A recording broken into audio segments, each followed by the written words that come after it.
పని చేయాలి కదా. కాబట్టి పని చేసేకపోయినప్పుడు ఆ ఫార్మర్ కి ఏదో శబ్దం వినిపిస్తుందంట, గట్టి గట్టిగా అరిచినట్టు. ఎవరబ్బా ఎక్కడ అరుస్తున్నాడని చుట్టూ చూసినాడంట. చుట్టూ చూస్తే చుట్టూ చూస్తున్నాడంట, ఎవరబ్బా అని చుట్టూ చూస్తుంటే ఎవరో దూరం నుంచి, మనకు దూరం నుంచి వినిపిస్తే ఎట్లుంటది, హెల్ప్ హెల్ప్ అని, సహాయం చేయండి సహాయం చేయండి అని అర్చున్నట్టు వినిపిస్తుందంట. అప్పుడు ఆ అంకుల్ ఏం చేశాడంటే, ఎవరబ్బా ఎవరు ఇంతగా అరుస్తున్నారని చెప్పి చుట్టూ పరిగెత్తుకుంటూ పోయి చూసినాడంట. చూస్తే ఒక అబ్బాయి అంట, ఇదిగో మన ఫార్మర్ ఈయన, ఓకేనా. ఈ ఫార్మర్ చుట్టూ పరిగెత్తుకుంటూ చూస్తే ఒక గోతిలో ఒక అబ్బాయి గట్టి గట్టిగా అరుస్తున్నాడంట. ఏమని? గోతిలో పడిపోయినాడంట. గోతిలో అంటే ఏంటి, పెద్ద పిట్ ఉంటది కదా, లోపలికి పడిపోయినాడంట. హెల్ప్ హెల్ప్ అని అడుగుతున్నాడు. హెల్ప్ అంటే ఎట్లా అడుగుతారు? హెల్ప్ హెల్ప్ అని చిన్నగా అరుస్తారా? బాగా రెండు చేతులు వచ్చి కదా హెల్ప్ హెల్ప్ అని అట్లా గట్టిగా అరుస్తున్నాడంట. అరుస్తుంటే మన మన ఫార్మర్ ఏం చేస్తున్నాడంటే, పోయి ఆ యొక్క పిల్లోని పైకి తీసుకురావాలి కదా. పైకి తీసుకురావాలంటే ఏం చేశాడంటే, పరిగెత్తిపోయి తన దగ్గర ఒక తాడు ఉంటే తెచ్చి ఆ పిల్లోని బయటికి లాగి హెల్ప్ చేస్తాడంట. ఓకేనా. తన చేతులు ఇచ్చి హెల్ప్ చేస్తాడు. గోతిలో నుంచి పైకి తీసుకొని వచ్చి తన ఇంటికి పంపించేస్తాడు. ఇప్పుడు ఈయనకు ఇలాగా హెల్ప్ చేసిన తర్వాత ఆయన మర్చిపోయినాడు. చాలా రోజులైంది అనమాట. కానీ ఒక ఆయన అంట, ఒక రిచ్ ఆయన వచ్చినాడంట వాళ్ళ పొలం దగ్గరికి. ఒక రిచ్ ఆయన ఇన్ని డబ్బులు, ఒక పెద్ద బ్యాగ్ నిండా డబ్బులు తీసుకొని ఈ అడ్రస్ అడుగుతూ వచ్చినాడంట. ఎక్కడికి? ఈ ఫార్మర్ వాళ్ళ ఇంటికి వచ్చినాడంట. ఎక్కడికి వచ్చినాడు? ఫార్మర్ వాళ్ళ ఇంటికి వచ్చినాడంట. వచ్చి తలుపు తట్టి పిలిచినాడంట. పిలిస్తే, మీరేనా ఇక్కడ వ్యవసాయం చేసేదంటే, మళ్ళీ ఆ ఫార్మరే కదా అక్కడ వ్యవసాయం చేసేది. అవును నేనే అన్నాడంట. అవును అంటే, మరి మీరెవరు అని అంటే, నేను అప్పుడు మనకు ఒక అబ్బాయిని రక్షించినాడు కదా వాళ్ళ డాడీ అని అన్నమాట. ఎవరైనా అప్పుడు ఒక అబ్బాయిని రక్షించినాడు కదా, గోతిలో పడిన అబ్బాయిని. ఆ అబ్బాయి వాళ్ళ డాడీ అని పరిచయం చేసుకున్నాడు. మీరు నిజంగా నాకున్న ఒకే ఒక కుమారుడు, ఆడుకుంటూ ఇట్లా పరిగెత్తుకుని వచ్చి ఈ గోతిలో పడిపోయినప్పుడు ఎవరు చూడకపోతే ఏమయ్యేది? ఆ గోతిలో పిల్లోడు చచ్చిపోతాడు కదా పాపం, ఎవరు చూడకపోతే. కానీ మీరు చూచి మీ చేయి అందించి మా పిల్లోని రక్షించినారు అని చెప్పి ఆయన ఏం చేశాడంటే, ఆయన దగ్గర డబ్బులు తెచ్చినాడు. బ్యాగ్ లో నిండా డబ్బులు, చూడు బ్యాగ్ నిండా డబ్బులు తెచ్చాడు కదా, అవి ఇచ్చినాడంట. ఎవరికి?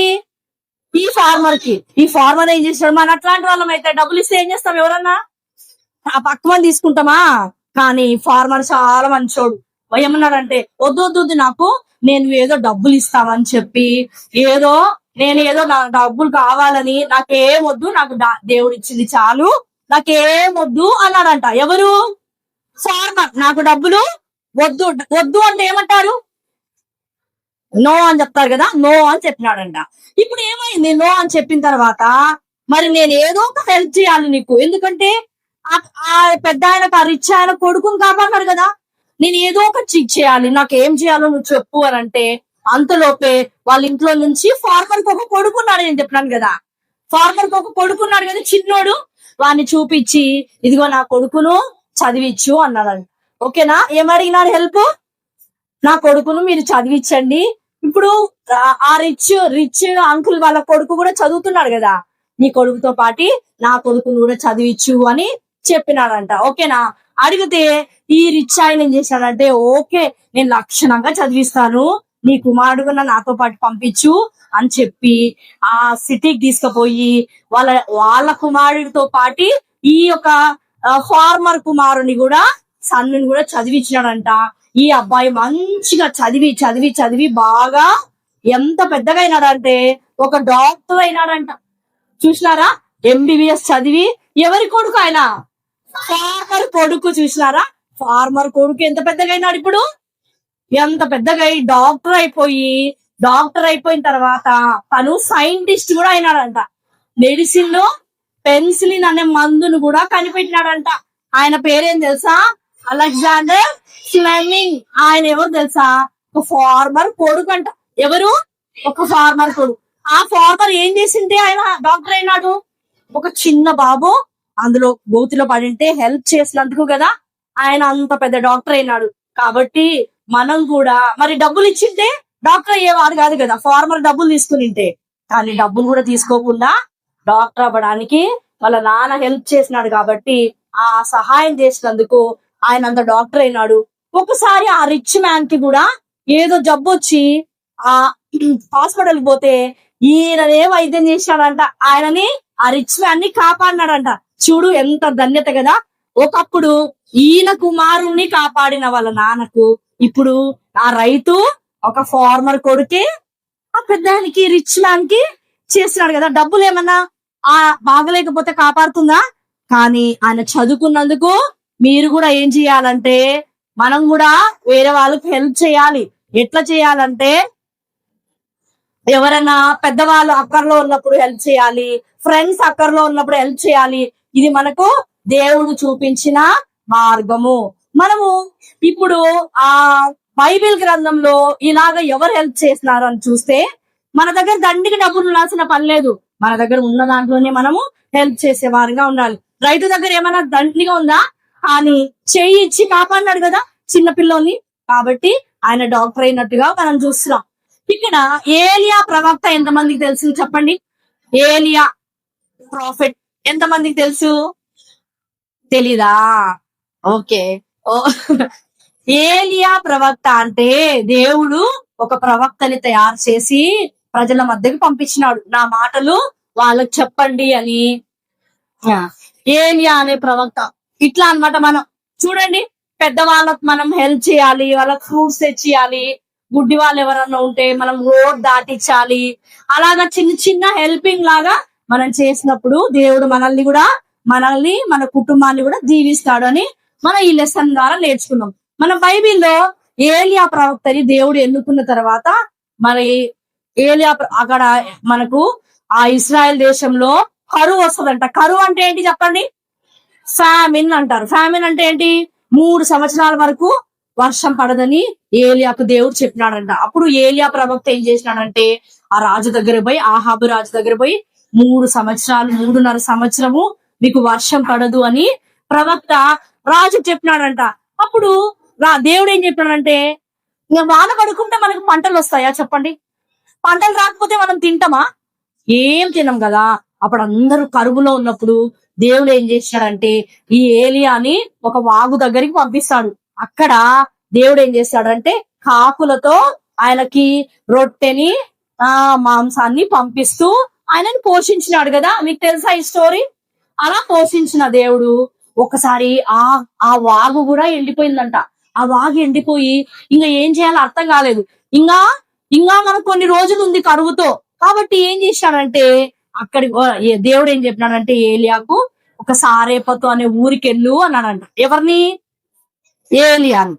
ఏ ఊరికి వెళ్ళమన్నాడు? సారేపతు అనే ఊరికి దేవుడు వెళ్ళమన్నాడంట. అక్కడ మరి ఏలియాని పోషించాలంటే అక్కడ హెల్ప్ చేసే వాళ్ళు ఉండాలి కదా.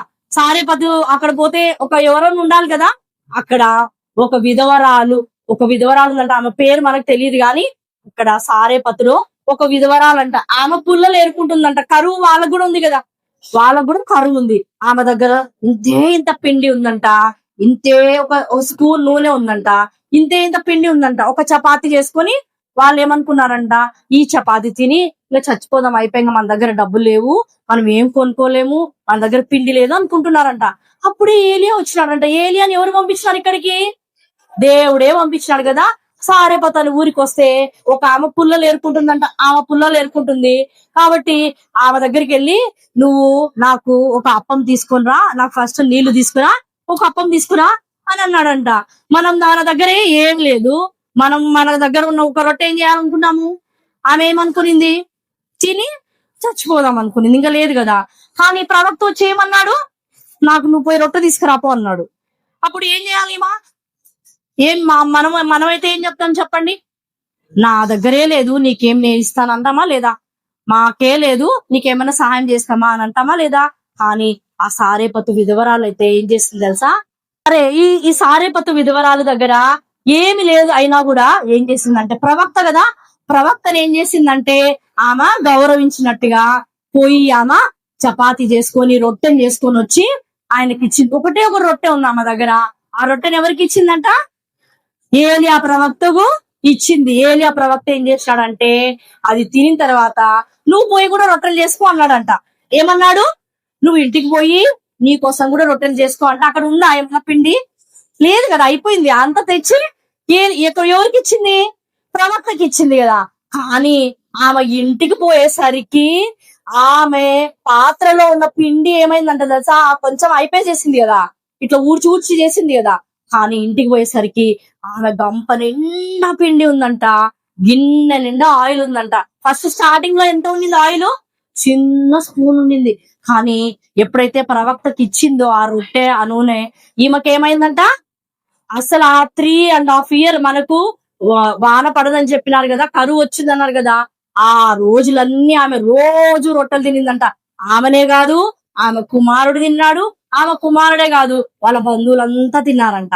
ఇంకా ఆ బుట్టలో నుంచి పిండి తీస్తుంటే వస్తూనే ఉంటదంట.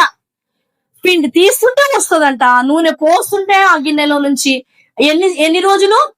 3.5 years. అంత కరువు పోయి వాన పడేంత వరకు దేవుడు ఆమెని, ఆమె కుమారుణ్ణి, వాళ్ళ కుటుంబాన్ని అంతా కూడా పోషించినాడంట. ఎంత గొప్ప కార్యం కదా. ఆమె ఇచ్చింది, ఎంత ఇచ్చింది? ఒకటే ఒక రొట్టె. ఆమె ఎన్ని సంవత్సరాలు ఎన్ని రొట్టెలు తింటుంది కదా? 3.5 years ఎన్ని రొట్టెలు తిన్నారు వాళ్ళ కుటుంబం అంతా కదా. కాబట్టి అంత చిన్న హెల్ప్ చేసినందుకు దేవుడు ఆమెను ఇంతగా బ్లెస్ చేసినాడు. మనం కూడా చిన్న చిన్న హెల్ప్ చేస్తే మనల్ని కూడా దేవుడు ఇంతగా బ్లెస్ చేస్తాడు అని మనం నేర్చుకున్నాం. అర్థమైందా? ఈ రోజు హెల్పింగ్ హ్యాండ్స్ అంటే, క్రిస్మస్ అంటే మనమే పిండి వంటలు చేసుకొని, మనమే డ్రెస్లు వేసుకొని, మనమే ఇండ్లు డెకరేట్ చేసుకొని అన్ని మనమే తినడం కాకుండా ఎవరికైనా లేని వారికి బట్టలు కొనియడము, లేని వారికి ఫుడ్ పెట్టడము. అర్థమైందా? ఇట్లాంటివి చేస్తేనే నిజమైన క్రిస్మస్. చూడండి, యేసయ్య మన కోసం అంత పైన బంగారు వీధులలో ఉండి పరలోకంలో నుండి ఎక్కడికి వచ్చినాడు? పశువుల పాకలోకి వచ్చినాడు. ఎందుకోసం వచ్చినాడు? ఎంత రిచ్ కదా యేసయ్య, మళ్ళీ ఎందుకు వచ్చినాడు కిందికి? మన కోసమే కదా వచ్చింది. మన దగ్గర ఉండేది కొంచెం వేరే వాళ్ళకి ఇవ్వకపోతే ఎట్లా కదా. మనం కూడా హెల్పింగ్ హ్యాండ్స్ లాగా, అందరికి హెల్ప్ చేసే వాళ్ళలాగా, క్రీస్తును కలిగిన వారందరూ ఇలాగా ఉండాలి. చిన్నప్పటి నుంచి ఇలాగా మనం నేర్చుకోవాలి. మనం చూడండి ఇక్కడ చూడండి, పెద్దవాళ్ళకు మనం హెల్ప్ చేయాలి. అర్థమైందా?